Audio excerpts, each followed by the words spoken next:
Let me guess. This is you. You were scrolling through the charts page and you were envious of all these big shot games with thousands of players to the name. Alright, so in order to get started on your game, let me show you a list of all the materials that you can have. And now let me circle the ones you can only use. This is imperative to make sure your game is completely homogeneous with every single other of its kind. You might see that some of these actually do have textures, but don't worry, they're so bare bones, so don't even break a sweat.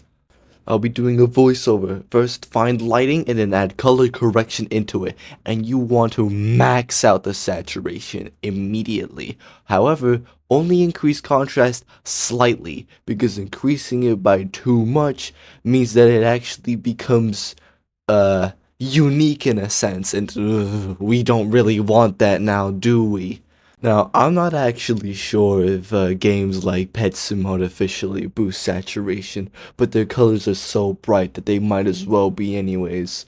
Now, our next step is to go to Blender. Now, this might seem like we're stepping into like a little too much effort, but don't worry, we're gonna use a low poly art style. Not the type that takes effort, but the type where we smash two shapes together and then pass it off as the art style.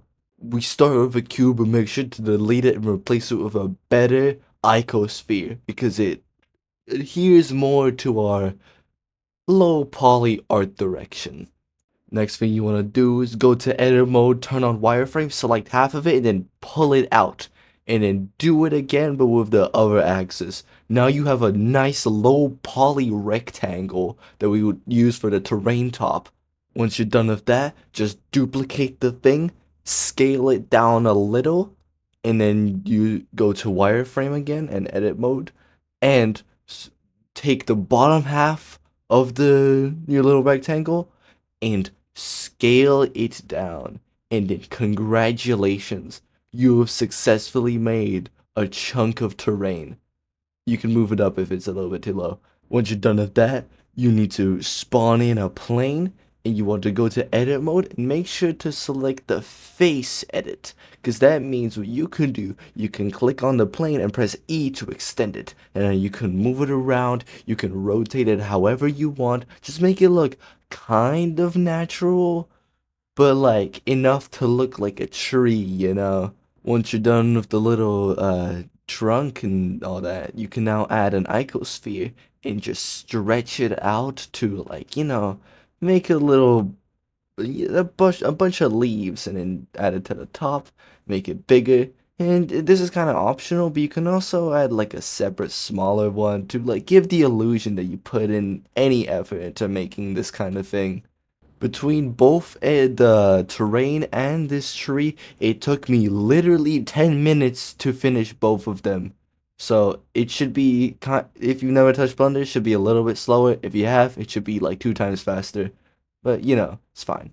Alright, now we're in game, and I honestly forgot to record this part. I accidentally kept recording Blender instead of Roblox Studio. But as you can see, I've imported the little terrain things, and I can color them. Make sure to color them extremely bright. You need it to be as eye-straining as possible. Now, I'm gonna admit, it took a little bit more time to export the tree and import it into here because I accidentally added the icospheres into edit mode, which means they were technically one and not two, unlike what I did with the terrain.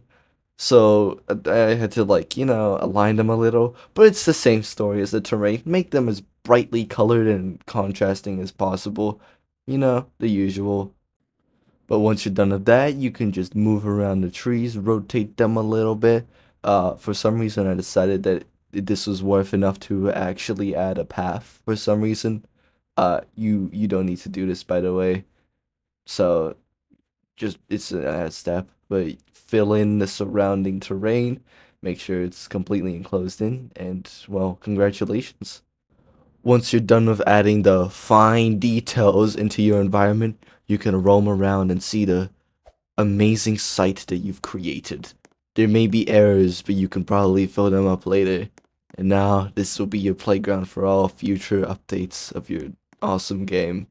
Alright, one last note, make sure to get this icon pack, cause every other game has it. Alright? Godspeed. Now that you've watched this video, Go on out there and make millions using these free simple methods. Godspeed, Teetotal Free Tutorials out.